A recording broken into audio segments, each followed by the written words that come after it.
Hello दोस्तों, क्या हाल है। तारीख आज 28 मई 2025, दिन बुधवार हो गया। हिंदी तिथि ज्येष्ठ महीना शुक्ल पक्ष द्वितीया। और आइए बात करते हैं आज के मुख्य समाचार में देश भर की तमाम बड़ी खबरों पर नजर डालते हैं। देखिए, पहली खबर, इनकम टैक्स रिटर्न की अंतिम तारीख को सरकार ने बढ़ा दिया है। अब 15 सितंबर तक दाखिल किया जा सकेगा आयकर रिटर्न। सीबीडीटी की तरफ से अंतिम तारीख बढ़ाई गई और एक फैसला ये लिया गया कि पहले सरल फॉर्म्स को लॉन्च किया जाएगा। ई फाइलिंग यूटिलिटीज न होने के चलते देरी हो रही थी, तो इसीलिए इनकम टैक्स डिपार्टमेंट की तरफ से वैसे तो अभी तक कोई भी आधिकारिक तारीख घोषित नहीं की गई है, लेकिन रिपोर्ट्स के मुताबिक आईटीआर फाइलिंग की प्रोसेस अगले महीने जून के पहले सप्ताह में शुरू हो सकती है। बीते दिन मिनिस्ट्री ऑफ फाइनेंस की तरफ से ये प्रेस रिलीज भी जारी किया गया। चलिए अगला अपडेट देखिए। निर्यातकों के लिए भी सरकार ने बड़ा फैसला लिया है, यानी एक्सपोर्टर्स के फायदे के लिए एक स्कीम को सरकार ने दोबारा शुरू कर दिया है। डीजीएफटी ने एडवांस ऑथराइजेशन होल्डर ईओयू और एसईजेड की इकाइयों के लिए ड्यूटी और टैक्स वापस करने की स्कीम दोबारा शुरू करने की घोषणा की है। ये देख सकते हैं आप सरकार द्वारा लिए गए फैसले की जानकारी। और इसके अलावा दोस्तों, एक्सपोर्ट यानी निर्यात से जुड़े कुछ और नए दिशा निर्देश भी जारी किए गए हैं। वाणिज्य मंत्रालय का कहना कि 1 जून से ये नए नियम लागू होंगे और 1 जून से कुल मिलाकर एक्सपोर्टर्स को ये अतिरिक्त बेनिफिट मिलेंगे, है ना। चलिए अगली बड़ी खबर आ रही है। एलन मस्क दूसरे ग्रहों पर इंसानी बस्ती बसाने का प्लान बताएंगे। उन्होंने कहा कि मानवता को बचाने के लिए ये बहुत ही जरूरी है और इसी मिशन के लिए आज दुनिया का सबसे ताकतवर रॉकेट भी लॉन्च करने जा रहे हैं इलोन मस्क। स्पेस एक्स के सीईओ इलोन का प्लान है मंगल ग्रह जैसे दूसरे ग्रहों पर इंसानों को बसाएंगे वो। ये तस्वीर भी इलोन मस्क की कंपनी ने साझा की, जिसमें प्लान बताया गया कि किस तरह से मार्स पर कॉलोनी स्ट्रक्चर बनाया जाएगा। तो इसी सिलसिले में आज दुनिया का सबसे ताकतवर रॉकेट का टेस्ट होने जा रहा है। ये इसका 9वां टेस्ट होगा और इसकी लैंडिंग के दौरान एक इंजन जानबूझकर बंद भी किया जाएगा ताकि इस रॉकेट की पूरी क्षमता का पता चल पाए। हालांकि पिछले 2 टेस्ट इस मिशन के फेल हो गए थे। और वहीं खबर ये भी आ रही दोस्तों की एलन मस्क के पिता एरोल मस्क अगले महीने जून में अयोध्या स्थित राम मंदिर का दौरा करेंगे और एरोल अपनी भारत यात्रा के दौरान विभिन्न व्यापार संबंधित बैठकों में भी भाग लेंगे। चलिए अगली बड़ी खबर देखिए। भारत ने अमेरिकी राष्ट्रपति डोनाल्ड ट्रंप के सलाहकार को लॉबिस्ट बनाया। सरकार हर महीने 12 करोड़ फीस देगी। पाकिस्तान ने भी ट्रंप के पूर्व बॉडीगार्ड को इसके लिए नियुक्त किया। भारत सरकार ने ये अमेरिकी राष्ट्रपति ट्रंप के सीनियर एडवाइजर जेसन मिलर को वाशिंगटन में अपना लॉबिस्ट अपॉइंट किया है। लॉबिस्ट का मतलब क्या होता है? एक ऐसा व्यक्ति जो किसी विशेष उद्देश्य या हित के लिए सरकार या सरकारी अधिकारियों पर प्रभाव डालने के लिए काम करता है। तो लॉबिस्ट के तौर पर जेसन मिलर के काम क्या होंगे? अमेरिकी सरकार के साथ भारत के हितों को बढ़ावा देना, ट्रंप की सोच को समझकर रणनीति बनाना, आर्थिक साझेदारी को मजबूत करना और पाकिस्तान के प्रभाव को काउंटर करना और मीडिया और जनमत को प्रभावित करना। लॉबिस्ट क्लाइंट के पक्ष में माहौल बनाता कुल मिलाकर, है ना। चलिए खबर आ रही, कल 29 और परसों 30 मई को गृह मंत्री अमित शाह जम्मू कश्मीर के दौरे पर रहेंगे। वहां सीमा के हालातों का जायजा लेंगे और पाकिस्तानी गोलीबारी में मारे गए पीड़ितों के परिवारों से मुलाकात भी करेंगे। चलिए खबर देखिए। वित्त मंत्री निर्मला सीतारमण का कहना है कि व्यापारियों और एमएसएमई को सशक्त बना रही है भारत की फिनटेक कंपनियां भी। कल भी मैंने आपको एक रिपोर्ट बताई थी एमएसएमई सेक्टर की कि हमारे देश के सकल घरेलू उत्पाद में 29% तक का योगदान एमएसएमई का रहा है और 60% से ज्यादा कार्यबल को रोजगार भी दिया एमएसएमई सेक्टर ने, है ना। चलिए अगली बड़ी खबर आ रही दोस्तों। पेंशन को लेकर सरकार की तरफ से एक नया नियम लागू किया गया है। अब सरकारी कर्मचारियों को इस स्थिति में नहीं मिलेगा पेंशन का लाभ। जी हाँ, सरकार की तरफ से सख्त आदेश जारी करते हुए कहा गया कि अगर सरकारी कर्मचारी बर्खास्त हुए हैं तो फिर रिटायरमेंट का फायदा नहीं मिलेगा। पेंशन का ये नियम बदल चुका है। नए नियम के मुताबिक सरकारी कंपनियों में नौकरी मिलने के बाद अगर किसी भी भ्रष्टाचार के लिए वो कर्मचारी उस कंपनी से बर्खास्त कर दिया जाता है तो फिर उस कर्मचारी को सेवानिवृत्ति के लाभ, पेंशन वगैरह नहीं मिलेंगे। देखिए पेंशन के नियम में क्या क्या बदलाव किए गए हैं। भ्रष्टाचार या गंभीर कदाचार में लिप्त सरकारी कर्मचारियों को अब पेंशन का लाभ नहीं मिलेगा। ये नया नियम अभी 3-4 दिन पहले 22 मई को अधिसूचित किया गया और इस संबंध में सरकार ने नोटिफिकेशन भी जारी कर दिया है। हालांकि किन कर्मचारियों पर यह नियम लागू नहीं होगा, तो 2021 तक के जो रेलवे कर्मचारी हैं उन पर, आकस्मिक और दैनिक वेतन भोगी रोजगार में शामिल व्यक्तियों पर, आईएएस, आईपीएस और आईएफओएस इन कर्मचारियों पर ये नियम लागू नहीं होंगे। और वैसे मीडिया में अभी ऐसी भी रिपोर्ट चल रही है कि अब 60 नहीं बल्कि 62 साल की उम्र में रिटायर होंगे क्या सरकारी कर्मचारी। तो सोशल मीडिया पर चल रहे इस वायरल मैसेज का भी पीआईबी फैक्ट चेक की तरफ से क्लियरिफिकेशन जारी किया गया, जिसमें बताया गया पीआईबी का कहना दोस्तों की सरकार की तरफ से अभी तक ऐसा कोई फैसला नहीं लिया गया है। ये दावा बिल्कुल फर्जी है। बिना सत्यता के जांचें कोई भी खबर किसी भी व्यक्ति के साथ साझा न करें। मतलब सरकार ने अभी तक रिटायरमेंट की उम्र नहीं बढ़ाई है। मतलब 60 साल ही है अभी भी केंद्रीय कर्मचारियों की रिटायरमेंट उम्र, ठीक है ना। चलिए अगली बड़ी खबर देखिए। पाकिस्तान का साथ देने वाले तुर्की का भारत में जमकर विरोध देखा जा रहा। अभी भी टर्किश कंपनी की चेन्नई एयरपोर्ट पर सर्विस बंद हुई है। दिल्ली, मुंबई और अहमदाबाद एयरपोर्ट भी पहले ऐसा कर चुके हैं। वहीं खबर है रिलायंस जियो ब्लैक रॉक की जल्द ही म्यूचुअल फंड बिजनेस में एंट्री होगी। ज्वाइंट वेंचर को भी सेबी की मंजूरी मिल चुकी है। दोनों कंपनियों ने जुलाई 2023 में पार्टनरशिप की थी। थी, तो अब म्यूचुअल फंड भी बेचेंगे मुकेश अंबानी। अमेरिका की एक सबसे बड़ी कंपनी के साथ हाथ मिलाया, ब्लैक रॉक के साथ। चलिए खबर देखिए, मौसम विभाग की तरफ से इस साल के मानसून का नया अनुमान जारी किया गया, जिसमें बताया गया कि जून से लेकर सितंबर तक 106% बारिश की संभावना है। मध्य प्रदेश, छत्तीसगढ़ और महाराष्ट्र, इन राज्यों में इस बार के मानसून का सबसे ज्यादा असर देखने को मिलेगा और कुल मिलाकर लगभग देश के अधिकतर राज्यों में सामान्य से ज्यादा बारिश होने का ही अनुमान जताया है। हालांकि बिहार, झारखंड में थोड़ी कम बारिश होने का अनुमान है। और वैसे अभी भी देश भर के कई राज्यों में बारिश बिजली का माहौल चल रहा है। केरल और महाराष्ट्र में 6 लोगों की मौतें भी हो गई, लैंडस्लाइड की घटनाएं भी देखी गई। आगे बताऊंगा मैं आपको और भी पूरा मौसम समाचार विस्तार से। फिलहाल देखिए अगला अपडेट। देश की राष्ट्रपति द्रौपदी मुर्मू ने 68 हस्तियों को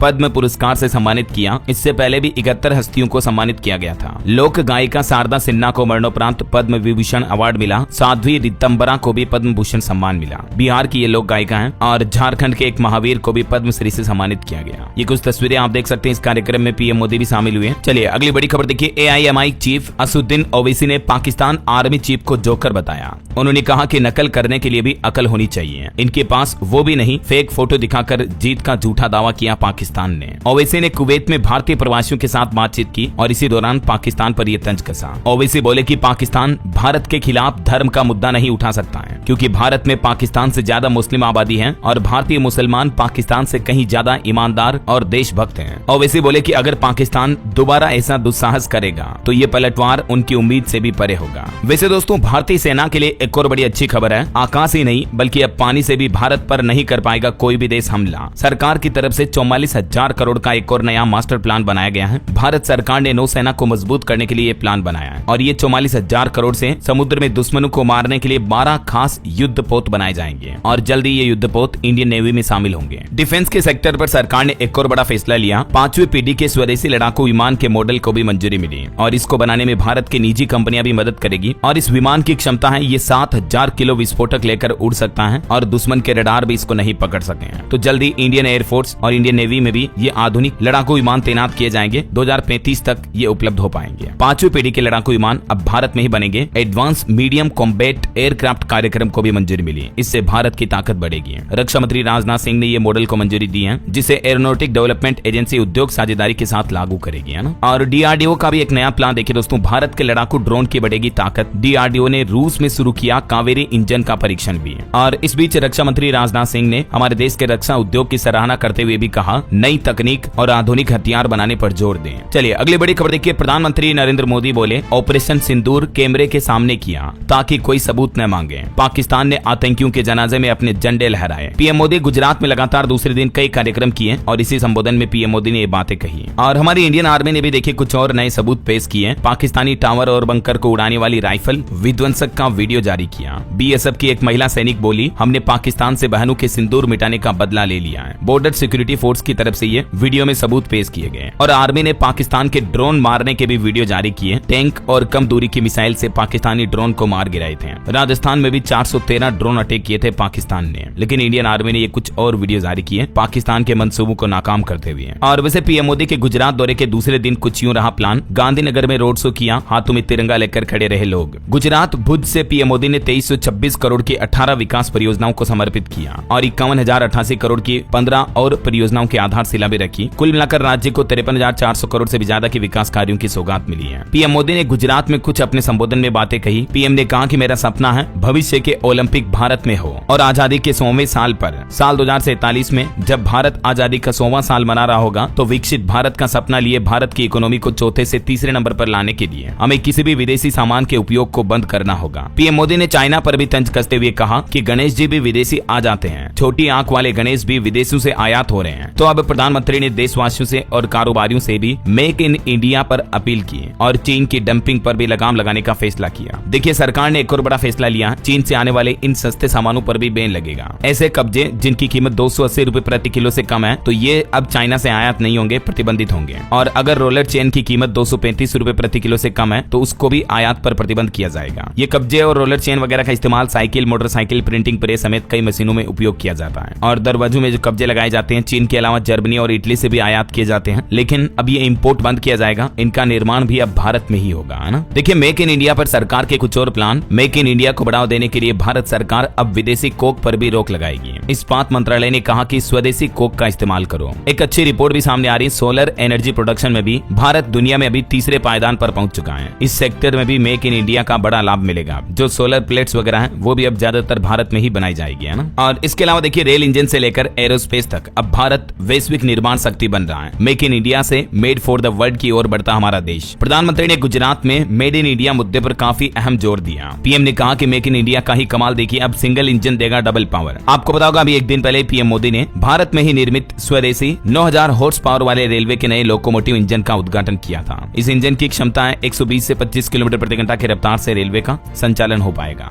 इसके अलावा देखिए कर्नाटक में ही बनेगी पहली प्राइवेट एयरफोर्स हेलीकॉप्टर फैक्ट्री भी है। इस पहल से भी मेक इन इंडिया को नई उड़ान मिलेगी। कर्नाटक के कोलार जिले में ये देश की पहली ऐसी प्राइवेट यूनिट स्थापित होने जा रही है। और पीएम मोदी ने गुजरात से पाकिस्तान को एक बार फिर से चेतावनी दी और कहा कि अगर 1947 में ही दुश्मन को कुचल दिया होता तो आज ये पहलगाम हमला भी ना होता। पाकिस्तान के लोगों को भी पीएम मोदी ने डायरेक्ट मैसेज दिया। प्रधानमंत्री बोले कि पाकिस्तान खुद जानता है सीधी लड़ाई नहीं जीत सकता, इसलिए आतंकी भेज रहा है। भारत 75 सालों से आतंकवाद का सामना कर रहा है, लेकिन अब भारत ने इसको खत्म करने की ठान ली है। कांटे को निकाल कर रहेंगे तभी समाधान हो पाएगा। 22 मिनट में सब ध्वस्त कर दिया था भारत ने पाकिस्तान का। गुजरात में एक बार फिर से पाकिस्तान पर गरजे पीएम मोदी। तो प्रधानमंत्री नरेंद्र मोदी के इस बयान की पाकिस्तानी पीएम को भी बड़ी पीड़ा लगी। देखिए पाकिस्तान ने कहा कि पीएम मोदी का बयान नफरत फैलाने वाला है। अभी एक दिन पहले भी पीएम मोदी ने कहा था कि अपनी रोटी खाओ वरना मेरी गोली तो है ही। तो इस मुद्दे पर अब पाकिस्तान के प्रधानमंत्री शहबाज शरीफ ने भी एतराज जताया। चलिए अगली खबर देखिए। जम्मू कश्मीर के मुख्यमंत्री उमर अब्दुल्ला बोले कि टूरिज्म मेरी जिम्मेदारी है लेकिन सुरक्षा नहीं है। अमरनाथ यात्रा का सफल समापन हमारी प्रतिबद्धता है। जम्मू कश्मीर में 3 सरकारों को मिलकर काम करना होगा। जम्मू कश्मीर के मुख्यमंत्री बीते दिन पहलगाम पहुंचे और यहाँ उन्होंने स्पेशल कैबिनेट बैठक भी की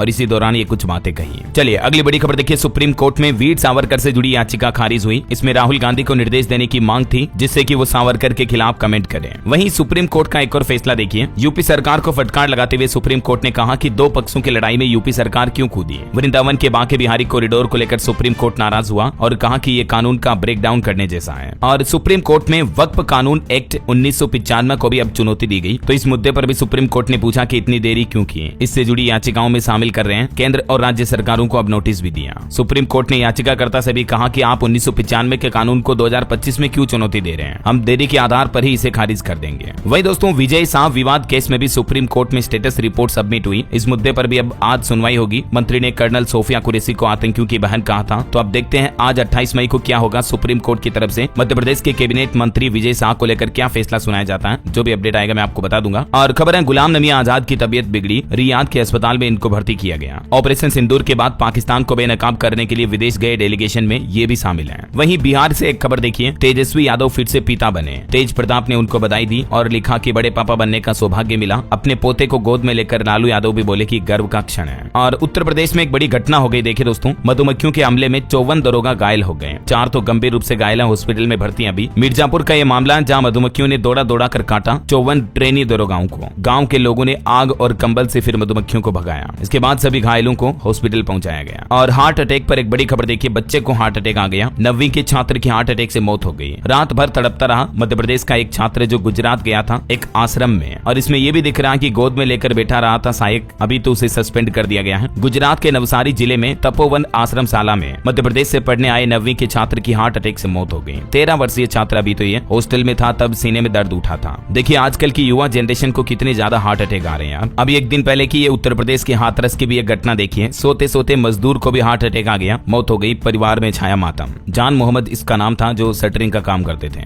अभी 2 दिन पहले की यह घटना है। तमिलनाडु में एक सवारियों से भरी बस चला रहे 30 वर्षीय चालक की भी हार्ट अटैक से मौत हो गई। वैसे हाल ही में मैंने आपको एक रिपोर्ट भी बताई थी कि गर्मियों के मौसम में भी हार्ट अटैक का खतरा ज्यादा होता है। ऐसे में आपको क्या सावधानियां रखनी चाहिए। तो अभी 1-2 दिन पहले मैंने आपको डीएलएस न्यूज के इसी मॉर्निंग बुलेटिन वाली बड़ी खबरों के वीडियो में बताया था अपडेट, है ना। तभी तो कहता हूँ दोस्तों रोजाना देखा करो आप वीडियो को। हर रोज काम की महत्वपूर्ण जानकारियां न्यूज समाचार जो होते हैं वो मैं आप तक पहुंचा देता हूँ इसी चैनल डीएलएस न्यूज के माध्यम से। और इसीलिए तो आपको बोलता हूँ कि अभी तक भी जुड़े नहीं हो आप इससे तो जुड़ जाइए। चैनल को सब्सक्राइब करके बेल आइकन जरूर दबा देना और आपका दिल करे मन करे तो एक लाइक और शेयर भी कर देना ताकि आप अपने डीएलएस भाई के साथ हमेशा जुड़े रहोगे और मैं आपके साथ रोजाना काम की चीजें शेयर करता रहूंगा। ठीक है ना। अपनी बातें करेंगे कभी ढेर सारी बाद में। फिलहाल दोस्तों अपन सीधा आगे बढ़ते हैं मौसम अपडेट में। तो देखिए एक तो मौसम विभाग ने देश के 8 राज्यों में तो अगले 5 दिन तक आंधी बारिश का अलर्ट जारी किया है। मौसम विभाग की तरफ से जम्मू कश्मीर, हिमाचल, उत्तराखंड, पंजाब, हरियाणा, यूपी और राजस्थान के कई जिलों में 1 जून तक आंधी बारिश के साथ 40 से 50 किलोमीटर प्रति घंटा की रफ्तार से हवाएं चलने की चेतावनी भी दी है। वैसे इस बार 75 सालों में पहली बार इतनी जल्दी देश के कई राज्यों में मानसून पहुंच चुका है और अगले महीने जून में भी इतनी गर्मी नहीं पड़ेगी बल्कि बरसेगा पानी। IMD ने अनुमान लगाया कि इस बार मानसून में औसत से 108% ज्यादा बारिश होगी और इस बार जून के महीने में भी इतनी तेज गर्मी तो नहीं पड़ेगी। और देखिए बड़ी खबर, बारिश और बिजली की वजह से केरल और महाराष्ट्र में 6 लोगों की मौत हो गई। लैंडस्लाइड की वजह से सैकड़ों घरों को भी नुकसान हुआ। ये कुछ तस्वीरें आप देख सकते हैं अलग अलग लोकेशन की। मतलब देखिए कितनी भयंकर बाढ़ आ रही है। महाराष्ट्र पुणे की तस्वीरें ये, मुंबई महाराष्ट्र में तो बाढ़ जैसे हालात पैदा हो रहे हैं अभी से ही। अभी तो मानसून की शुरुआत है, जरा देखिए आप। कुछ अलग अलग राज्यों की मौसम अपडेट देखते हैं दोस्तों। देखिए राजस्थान के बाड़मेर में अभी तापमान 46 डिग्री के पार पहुंच चुका है। जैसलमेर में भी लू चली, सीकर में तेज गर्मी से एक झील भी सूख गई। हालांकि राजस्थान के भी 15 जिलों में आंधी और बारिश का अलर्ट है। इधर बात करें मध्य प्रदेश की तो भोपाल समेत MP के 10 जिलों में आंधी बारिश का माहौल रहेगा। उज्जैन के तरना में टेबल कुर्सी भी उड़ गई, इतनी तेज हवाएं चली है। शुजालपुर में तो तेज हवा से बेकाबू एक यात्री बस भी पलट गई। ये देख सकते हैं आप, पूरी बस आड़ी हो गई, इतनी तेज हवाएं और तूफानी बारिश आ रही है। और उत्तर प्रदेश के भी 24 जिलों में आज बारिश का अलर्ट है। एक दिन पहले भी 5 जिलों में भयंकर बारिश हुई थी। गाजीपुर में बिजली गिरने से एक युवक की भी मौत हो गई और अभी भी यूपी के इन 24 जिलों में बारिश की चेतावनी है। इधर पहाड़ी राज्यों में हिमाचल के हालात देखिए, मौसम विभाग ने ऑरेंज अलर्ट जारी किया। आज भी हिमाचल के 5 जिलों में तूफान और ओलावृष्टि रहेगी। 30-31 मई को भी भारी बारिश की चेतावनी है। हरियाणा में भी अगले 4 दिन बारिश के आसार रहेंगे। आज भी 14 जिलों में होगी बारिश। तो पंजाब के भी 10 जिलों में आंधी और बारिश का अलर्ट है। 50 किलोमीटर प्रति घंटा की रफ्तार से हवाएं भी चलेगी। बिहार के भी 32 जिलों में आज आंधी बारिश का अलर्ट है। 4 गाँव के तकरीबन 3000 लोग प्रभावित हैं। अभी भी इतनी भयंकर बारिश हो रही है। और इधर छत्तीसगढ़ के हालात देखिए आप, अंबिकापुर में बारिश से बाढ़ आ गई। बिजली गिरने से एक छात्र की भी मौत हो गई। रायपुर, रायगढ़ समेत कई जिलों में झमाझम बारिश हुई। मौसम विभाग का कहना है कि 8 जून तक छत्तीसगढ़ भी पहुंच सकता है मानसून। वैसे अभी छत्तीसगढ़ में प्री मानसून तो ऑलरेडी एक्टिव हो गया है। बाकी जून के महीने में भी देश के अधिकतर राज्यों में मानसून की एंट्री हो जाएगी, ये कहना है मौसम विभाग का। और भी दोस्तों स्काईमेड वेदर की रिपोर्ट के मुताबिक अगले 24 घंटों के दौरान मौसम की संभावित गतिविधियां क्या रह सकती हैं, जिसकी जानकारी आप देख सकते हैं स्क्रीन पर। ओके, और चलिए मौसम के बाद अब अपन आज के सराफा बाजार पर नजर डाल लेते हैं। तो देखिए सोना 661 रुपए सस्ता होकर अभी 95,152 रुपए प्रति 10 ग्राम पर चल रहा है, जबकि चांदी का भाव भी 872 रुपए कम हुआ और अभी 96,525 रुपए प्रति किलो चल रहा है। और भी अलग अलग कैरेट के हिसाब से गोल्ड का प्राइस आप देख सकते हैं। और वैसे सोने को लेकर मैंने कल ही एक रिपोर्ट भी बताई थी DLS न्यूज चैनल पर कि दोस्तों साल 2030 तक सोना 7.5 लाख रुपए प्रति 10 ग्राम पर भी जा सकता है। गोल्ड वी ट्रस्ट रिपोर्ट 2025 की पूरी एनालिसिस अगर आप देखना चाहते हैं तो ये वीडियो देख लीजिएगा, ठीक है ना। चलिए फिलहाल आगे बढ़ते हैं, अपन कुछ मार्केट अपडेट्स देख लेते हैं। देखिए ग्लोबल मार्केट में गिरावट का असर भारतीय बाजार पर भी देखने को मिला। सेंसेक्स 624 अंक गिरकर 81,551 पर बंद हुआ। निफ्टी में भी 174 अंक की गिरावट देखी गई। वहीं भारतीय दूरसंचार कंपनी BSNL को 18 साल में केवल दूसरी बार प्रॉफिट हुआ। चौथी तिमाही में 200 करोड़ का मुनाफा हुआ, जबकि पिछले साल 850 करोड़ रुपए का घाटा हुआ था। और इंडिगो के को फाउंडर गंगवाल ने भी कंपनी में अपनी 5.5% हिस्सेदारी बेची। वहीं LIC के निवेशकों को प्रति शेयर डिविडेंड भी मिलेगा। कंपनी का मुनाफा 38% बढ़ा और कंपनी ने अपने निवेशकों को 12 रुपए का डिविडेंड देने का ऐलान किया प्रति शेयर। वहीं देखिए यूरोप में भी टेस्ला की बिक्री को बड़ा झटका लगा। अप्रैल में 50% से ज्यादा की गिरावट आई।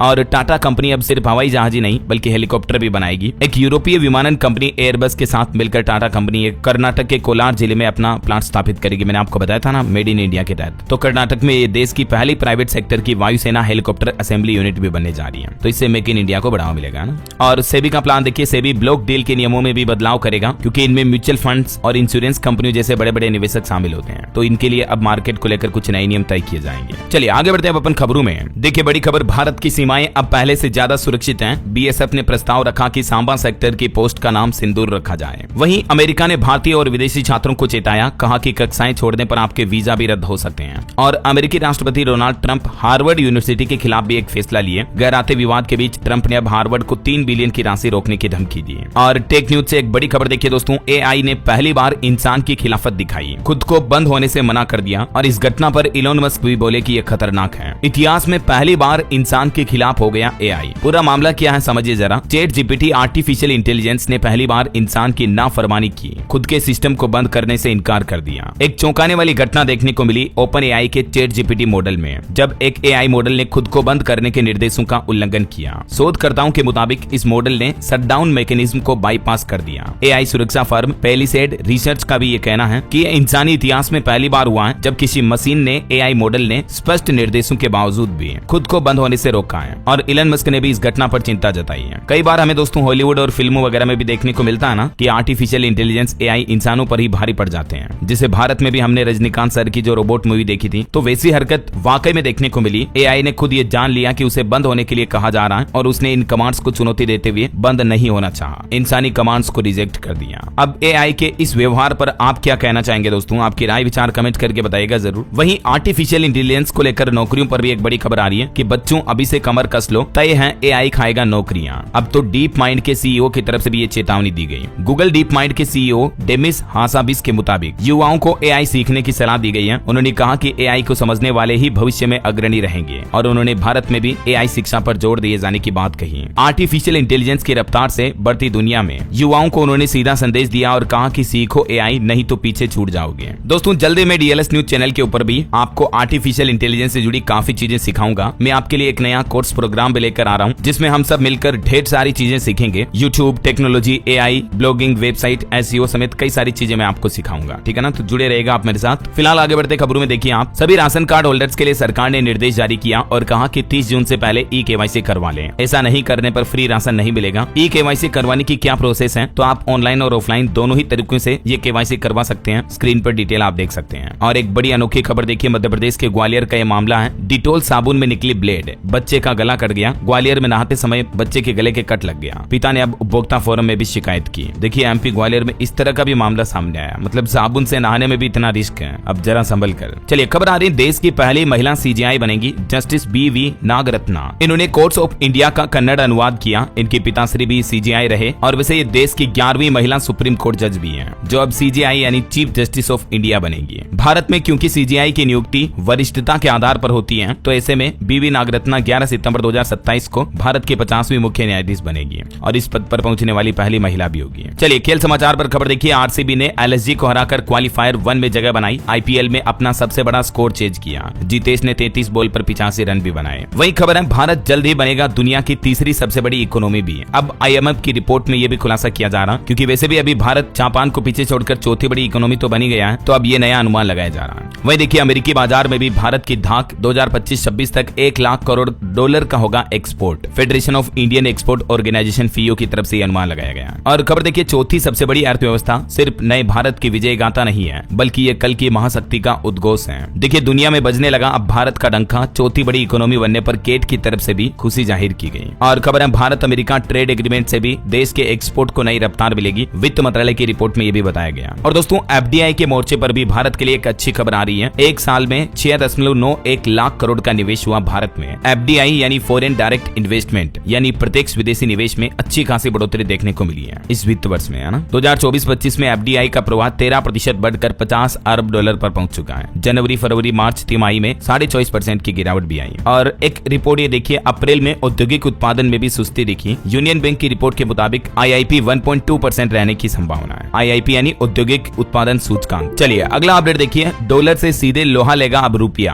भारतीय रिजर्व बैंक आरबीआई ने देश भर के बैंकों को एक काम करने को कहा है। दरअसल आरबीआई ने विदेशियों को भी रुपये में कर्ज देने की योजना बनाने का प्लान बनाया है और आरबीआई का यह कदम डॉलर पर निर्भरता घटाएगा और व्यापारिक हितों को और भी मजबूत करेगा। और इस नई पहल की शुरुआत पड़ोसी देशों जैसे बांग्लादेश, भूटान, श्रीलंका और नेपाल से होगी। तो अब जो हमारे बैंक इन देशों को कर्ज देंगे वो इंडियन रुपीज में देंगे, INR में, और इससे हमारा रुपया मजबूत होगा, है ना। ये आरबीआई की तरफ से देश भर के बैंकों को ऑर्डर जारी किया गया है। चलिए कुछ कोरोना वायरस से जुड़े अपडेट देखते हैं दोस्तों। देखिए देश में बीते 1-2 सप्ताह के दौरान 11 लोगों की मौत हुई कोरोना से। अभी हमारे देश में टोटल 1072 एक्टिव केस चल रहे हैं। इन मौतों में से महाराष्ट्र राज्य में सबसे ज्यादा 5 मौतें हुई और बीते एक सप्ताह में भारत में कोरोना के 812 नए मामले भी सामने आए। ये देख सकते हैं आप इस टेबल में, महाराष्ट्र, केरल, राजस्थान, मध्य प्रदेश और कर्नाटक, इन राज्यों में कोरोना की सबसे ज्यादा मौतें हुई है। और भारत में अभी कोरोना के किन किन राज्यों में कितने सक्रिय मामले चल रहे हैं, इसकी जानकारी भी आप इस भारत के मानचित्र में देख सकते हैं। कुल अभी 1072 एक्टिव केस चल रहे हैं। और जो दक्षिण भारत के राज्य हैं, तमिलनाडु, केरल, महाराष्ट्र वगैरह, इन राज्यों में कोरोना केस भी सबसे ज्यादा चल रहे हैं अभी, है ना। कुछ राज्यों के हालात देखिए आप, यूपी लखनऊ में भी मिला कोरोना पॉजिटिव मरीज। उत्तर प्रदेश में बीते 24 घंटों में 10 नए मामले सामने आए। तो वहीं दिल्ली में भी कोरोना के बढ़ते मामलों पर अब सरकार सख्त हुई। एम्स में कर्मचारियों के लिए नई गाइडलाइन भी जारी हुई, जिसमें बुजुर्गों और गर्भवती महिलाओं के लिए विशेष सावधानी बरतने की सलाह दी गई है और दिल्ली सरकार के स्वास्थ्य विभाग के सभी निर्देशों का पालन करने को भी कहा गया है। कोरोना को लेकर उत्तराखंड राज्य में भी स्वास्थ्य विभाग अलर्ट हुआ। अब प्रदेश भर में व्यापक स्तर पर चलाया जाएगा जन जागरूकता अभियान भी। वहीं राजस्थान में भी देखिए कोरोना के 9 नए केस आए। जयपुर में 7 मरीज मिले। जोधपुर में एक 16 साल का बच्चा पॉजिटिव पाया गया और अब तक राजस्थान में टोटल 32 केस सक्रिय हैं। और राजस्थान के जयपुर में तो कोरोना से 2 लोगों की मौत भी हो गई। एक विदेश से लौटा युवक भी पॉजिटिव निकला। इधर हिमाचल में देखिए मुख्यमंत्री सुखविंदर सिंह सुक्खू बोले कि राज्य में अब नर्सों की भर्ती में कोरोना वॉरियर्स को प्राथमिकता देगी हिमाचल सरकार। मध्य प्रदेश में भी कोरोना के 5 एक्टिव केस हैं। जांच कम हो रही है, जीनोम सीक्वेंसिंग नहीं हो रही है। भोपाल समेत अब प्रदेश के सभी सरकारी अस्पतालों को भी गाइडलाइंस का इंतजार है। तो ये कुछ कोरोना का माहौल चल रहा है। हालांकि डरे नहीं, लेकिन सावधानी अवश्य बरतें दोस्तों, है ना। चलिए आगे बढ़ते हैं अपन खबरों में। हैं। तो देखिए बड़ी खबर, साल 2026 तक असम राज्य में बाल विवाह को पूरी तरह से बंद कर देंगे, मुख्यमंत्री हिमंत बिश्व शर्मा ने यह दावा किया। वहीं खबर है महाराष्ट्र राज्य में ई बाइक और टैक्सी सेवा के लिए नए नियम मसौदा जारी हुआ और इसके लिए महाराष्ट्र सरकार ने 5 जून तक आम लोगों से सुझाव भी मांगे हैं।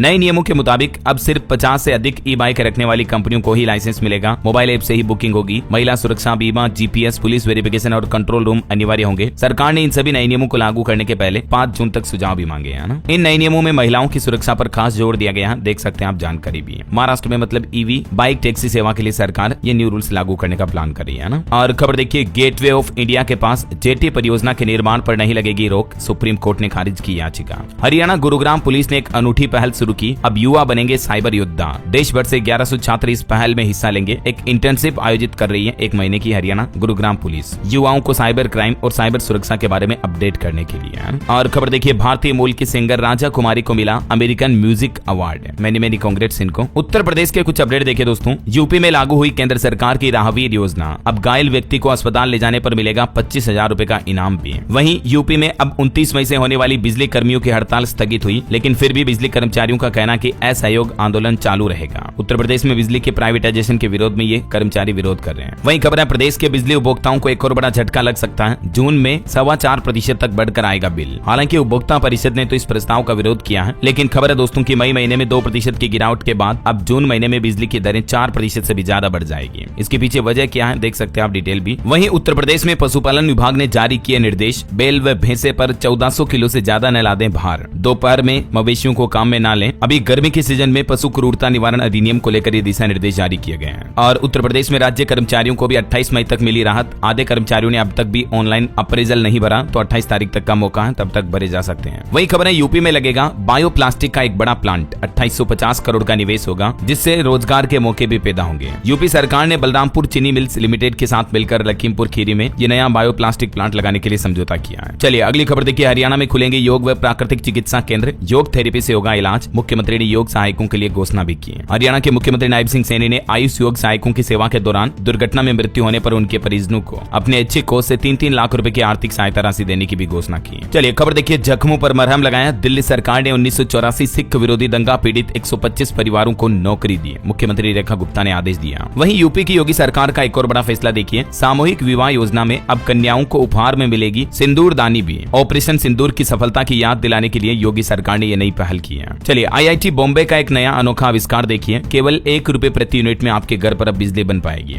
दरअसल IIT बॉम्बे ने एक नया सोलर सेल विकसित किया है और ये नई तकनीक से बिजली की लागत 1 रुपए प्रति यूनिट तक आएगी। टेंडम सोलर सेल से 30% तक ज्यादा बिजली बन पाएगी। चलिए खबर देखिए, रेलवे स्टेशन पर अब लगेगी ये चेकिंग मशीन, बिना टिकट अंदर घुसना मुश्किल होगा, मतलब मेट्रो की तरह हाई सिक्योरिटी होने जा रही है। राजस्थान जयपुर रेलवे स्टेशन से नई पहल शुरू हो रही है। और युवाओं के लिए एक मोटिवेशन भरी खबर देखिए, 16 साल की उम्र में किताबें लिखी, अब हार्वर्ड में पढ़ेगा किसान का बेटा। महाराष्ट्र के कोल्हापुर जिले का रहने वाला है, नाम है विवेक हनुमंत सुथार। आज अपनी मेहनत और लगन से दुनिया के सबसे बड़े शिक्षा के मंच हार्वर्ड यूनिवर्सिटी तक पहुंच गए हैं। मैनी कांग्रेट्स इनको। यहाँ पहुंचना कितना मुश्किल है, इस बात का अंदाजा आप इसी से लगा सकते हैं कि हर साल दुनिया भर से करीब 3.5 लाख विद्यार्थी आवेदन करते हैं, लेकिन सिर्फ 700 बच्चों को ही चुना जाता है, जिसमें विवेक ने जगह बनाई है। चलिए खबर देखिए, यूपी नोएडा में यहाँ बनेगा स्काई वॉक, हर रोज 50,000 यात्रियों को फायदा होगा। 400 मीटर लंबा वृत्ताकार स्काई वॉक बनाया जाएगा, इसकी लागत 40 करोड़ आएगी। इस लोकेशन पर यह बनाया जा रहा है। और खबर है दोस्तों, अयोध्या रामनगरी अब और जगमगाएगी, मंदिर के शिखरों पर सोने की परत चढ़ाने का काम शुरू हुआ। चलिए खबर देखिए, लोकसभा अध्यक्ष ओम बिरला का कहना है, लोकतांत्रिक देशों की सभी संसदों को आतंकवाद के वैश्विक खतरे के विरुद्ध एकजुट होकर कार्य करना चाहिए। वहीं केंद्र सरकार ने पंजीकरण विधेयक 2025 के ड्राफ्ट पर भी जनता से 30 दिनों के अंदर अंदर सुझाव मांगे हैं। कोविड को लेकर दिल्ली की मुख्यमंत्री रेखा गुप्ता का कहना है कि दिल्ली में किसी भी तरह की आपातकालीन या चिंताजनक स्थिति नहीं है। भारत के कोयला उत्पादन में भी 5% की उत्साहजनक बढ़ोतरी देखी गई। कोयला मंत्रालय मिनिस्ट्री ऑफ कोल की तरफ से डेटा जारी किए गए। और खबर है, भारत हर साल अब खेलो इंडिया नॉर्थ ईस्ट गेम्स की मेजबानी भी करेगा। केंद्रीय खेल मंत्री डॉक्टर मनसुख मांडविया की तरफ से यह घोषणा की गई है। इसके अलावा देखिए, गुजरात राज्य ने 100% रेल विद्युतीकरण हासिल कर लिया, मतलब गुजरात में चलने वाली सभी ट्रेनें इलेक्ट्रिसिटी से चल रही है। और खबर है, यूपी नोएडा में 10,000 लोगों को मिलेगा रोजगार। ईडा ने लॉन्च की 40 औद्योगिक भूखंड की योजना भी। खबर है, उत्तर प्रदेश ब्रज घाट में जल्द ही बनेगी मल्टी लेवल पार्किंग, एक साथ खड़ी हो सकेगी 800 कारें, 45 करोड़ रुपए खर्च किए जाएंगे। हापुड़ सिटी में यह पार्किंग बनाई जाएगी। बिहार के छात्रों के लिए एक और अहम फैसला लिया गया, पेरेंट्स को भी नया टास्क मिला है। नए आदेश के मुताबिक एक तो बिहार के सरकारी स्कूलों में हर घर एक पाठशाला योजना शुरू की जा रही है। इसके तहत अभिभावकों को घरों में बच्चों के लिए पढ़ाई का कोना बनाने के लिए प्रेरित किया जाएगा। वहीं दिल्ली में झुग्गी बस्ती में रहने वालों के लिए भी अच्छी खबर आई आई है। मुख्यमंत्री रेखा गुप्ता ने बड़ा ऐलान किया, 700 करोड़ से नए घर बनाए जाएंगे। और खबर है नकली दवा माफियाओं की अब खेर नहीं, सरकार ने एक बड़ा अभियान चलाया। उत्तर प्रदेश सरकार की ये नई पहल है। नकली दवा और कम गुणवत्ता क्वालिटी वाली दवाओं के कारोबार पर लगाम लगाई जाएगी। हर पड़ोसी जिले में जांच होगी। और खबर देखिए देश की राजधानी दिल्ली की सड़कों पर अब नजर नहीं आएंगे गोवंशी। गौशालाओं के विकास व गोवंशियों के पुनर्वास को लेकर भी नया रोड मैप बनाया जाएगा। दिल्ली के विकास मंत्री का ये प्लान है, देख सकते हैं आप। और खबर है उड़ीसा में जल्द ही खुलेंगे 20 नए साइबर पुलिस स्टेशन भी। पुलिस कर्मियों को भी इसके लिए ट्रेनिंग दी जाएगी। राज्य के हर रेंज जिला स्तर पर ये स्टेशन खोले जाएंगे। यूपी में 676 कार्मिकों का भी समायोजन हुआ। 1 महीने में मिलेगी नई तैनाती, डिप्टी सीएम ने निर्देश जारी किए हैं। और उत्तर प्रदेश के स्कूलों में पढ़ने वाले बच्चों के माता पिता को भी अब योगी सरकार पैसे देगी, सीधे खाते में रकम भेजी जाएगी। परिषदीय स्कूलों में पढ़ने वाले बच्चों को यह रकम मिलेगी। यूनिफॉर्म के लिए 1200 रुपए मिलेंगे। और भी अलग अलग कामों के लिए बच्चों को कितनी रकम मिलेगी देख सकते हैं आप। जूता, मोजा, स्टेशनरी, बैग वगैरह सबके लिए धनराशि दी जाएगी, है ना। और खबर है दोस्तों राजस्थान के 10वीं बोर्ड के परीक्षा परिणाम आज जारी कर दिए जाएंगे। 11 लाख स्टूडेंट्स का इंतजार खत्म होगा। आज शाम 4:30 बजे ये नतीजे आएंगे। और खबर देखिए हरियाणा राज्य में बनेंगे नए सब स्टेशन, जर्जर खंबे भी बदले जाएंगे। कैबिनेट मंत्री अनिल विज की अध्यक्षता में हुई बैठक में फैसला लिया गया। बिहार में नीतीश सरकार ने केंद्र सरकार को 6 नई रेल परियोजनाओं का भी प्रस्ताव भेजा, जिससे 10 जिलों को सीधा लाभ मिलेगा। और एक अच्छी खबर देखिए देश में फैलेगी बिहार की खुशबू। लीची, आम, पान व मखाना पर डाक टिकट जारी हुआ। बिहार सरकार की ये नई पहल है। जीआई टैग उत्पादों पर डाक टिकट जारी किए गए हैं। चलिए कुछ और स्टेट न्यूज अपडेट देख लेते हैं फटाफट से। देखिए राजस्थान के रिटायर्ड जज मदन लाल ओबीसी राजनीतिक प्रतिनिधित्व आयोग के अध्यक्ष होंगे। अब वहीं राजस्थान के राजसमंद में महाराणा प्रताप की अश्वारूढ़ प्रतिमा का अनावरण होगा 29 तारीख को। और खबर है राजस्थान जोधपुर में बुजुर्गों के लिए जिला स्तरीय कार्यशाला का भी आयोजन हुआ। योग, स्वास्थ्य और सुरक्षा से जुड़े सूत्रों की जानकारी दी। और राजस्थान के किसानों के लिए अच्छी खबर है, विकसित कृषि संकल्प अभियान 29 तारीख से शुरू होने जा रहा। 225 गाँव में चलेगा खरीफ पूर्व अभियान। वहीं राजस्थान में पंचायत स्तर पर लाइब्रेरी बनेगी। सबसे ज्यादा ई लाइब्रेरी नागौर जिले में बनाई जाएगी, जहां इंटरनेट की सुविधाएं भी मिलेगी। और मध्य प्रदेश के कुछ अपडेट देखिए दोस्तों। मध्य प्रदेश के सरकारी विभागों के वित्तीय अधिकार बढ़ाए गए। 80% मेडिकल एडवांस दे सकेंगे विभाग। अब टाइपराइटर जैसे पुराने पद भी हटाए गए। और खबर देखिए MANIT भोपाल की रिसर्च में खुलासा हुआ, मध्य प्रदेश में 4 दशकों में हीट वेव का खतरा 50% तक बढ़ा। खबर है देश में पहली बार चीते, बाघ, तेंदुए एक साथ रहेंगे। शिकार के लिए लाए जाएंगे शाकाहारी जानवर भी। MP सागर के दुर्गावती टाइगर रिजर्व से 22 गाँवों का विस्थापन होगा। वहीं मध्य प्रदेश के मुख्यमंत्री डॉक्टर मोहन यादव आज सारणी का दौरा करेंगे। यहाँ 464 करोड़ के विकास कार्यों का लोकार्पण भी करेंगे। और इसके बाद कल 29 तारीख को मध्य प्रदेश पन्ना को भी विकास की सौगात देंगे। मुख्यमंत्री मोहन यादव यहाँ भी 90 करोड़ से ज्यादा कार्यों का शुभारंभ करेंगे। पन्ना जिले के दौरे पर आएंगे 29 मई को, है ना। चलिए अगली खबर देखिए। छत्तीसगढ़ सरकार ने युक्तिकरण का लिया फैसला। 10,463 स्कूलों में भेजे जाएंगे शिक्षक। वहीं खेलो इंडिया यूथ गेम्स में छत्तीसगढ़ को 14 पदक मिले। 8 खेलों में खिलाड़ियों ने जीते मेडल, जिनमें 3 गोल्ड, 1 सिल्वर और 10 ब्रॉन्ज मेडल रहे। और खबर है भारत का पहला AI सेज छत्तीसगढ़ रायपुर में बनेगा। 1000 करोड़ का इन्वेस्टमेंट होगा। वहीं यूपी गोरखपुर में देखिए 1200 बेटियों की शादी में पहुंचे योगी आदित्यनाथ, फूल बरसाकर आशीर्वाद भी दिया। यूपी आगरा में भी कोरोना संक्रमित मरीज की मौत हो गई। नोएडा, लखनऊ में कोरोना के 7 नए मरीज मिले। और यूपी में 70,000 करोड़ के निवेश का भी प्रस्ताव मिला। डेटा सेंटर, सोलर, सीमेंट और सेमीकंडक्टर में निवेशकों ने बड़ी दिलचस्पी जताई। मुंबई की जियो वर्ल्ड कन्वेंशन सेंटर में जो प्रोग्राम हुआ उस दौरान यूपी को इतना इन्वेस्टमेंट मिला, है ना। चलिए बिहार के कुछ अपडेट देखिए। पीएम मोदी बिहार को 50,000 करोड़ की सौगात देंगे। दिलीप जायसवाल बोले कि पीएम के रोड शो में 32 जगहों पर स्वागत मंच भी बनेगा। 29 मई को पीएम मोदी बिहार राज्य आने वाले हैं कल। और वहीं देखिए 2400 मेगावाट के पावर प्लांट प्रोजेक्ट का भी पीएम मोदी उद्घाटन करेंगे। 30 मई को भी पीएम मोदी बिहार के रोहतास में जनसभा आयोजित करेंगे। और इससे पहले कल 29 को पटना का दौरा करेंगे पीएम मोदी, है ना। वहीं देखिए बिहार और पटना म्यूजियम को भी जोड़ेगी 1.5 किलोमीटर लंबी सुरंग। मुख्यमंत्री नीतीश कुमार ने इसका निरीक्षण भी किया, कहा कि कनेक्टिविटी बेहतर होगी। और खबर है बिहार खेल विश्वविद्यालय के पहले प्रोस्पेक्टस का भी उद्घाटन हुआ। 2 पाठ्यक्रम की होगी शुरुआत। और हरियाणा में भी कोरोना पर अपडेट आ रहा। राज्य सरकार ने पहली बार एडवाइजरी जारी की। आइसोलेशन बेड, ऑक्सीजन इंश्योर करने समेत 10 पॉइंट एडवाइजरी में जारी किए गए। हरियाणा गुरुग्राम में भी सीएमओ के 4 निर्देश जारी हुए हैं। वही खबर है हरियाणा में बना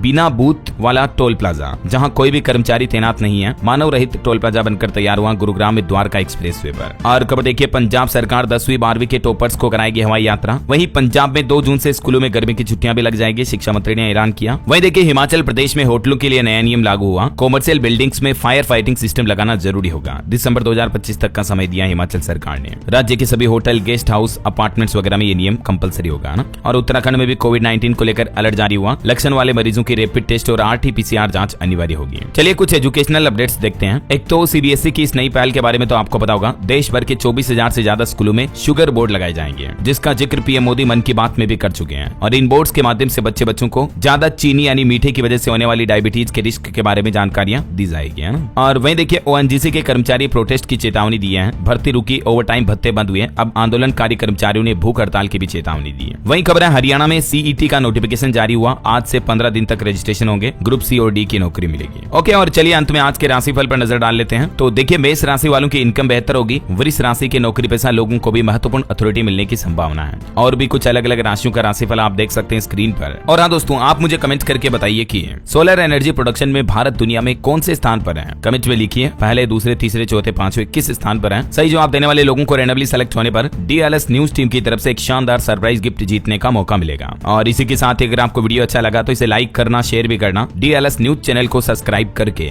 बेल आइकन जरूर दबा देना, रोजाना ऐसी इन्फॉर्मेटिव जानकारियां, महत्वपूर्ण समाचार देखते रहने के लिए। ओके, ख्याल रखिएगा अपने आप का, अपने परिवार का। मिलेंगे अगले नेक्स्ट अपडेट में, तब तक के लिए जय हिंद, जय भारत, वंदे मातरम।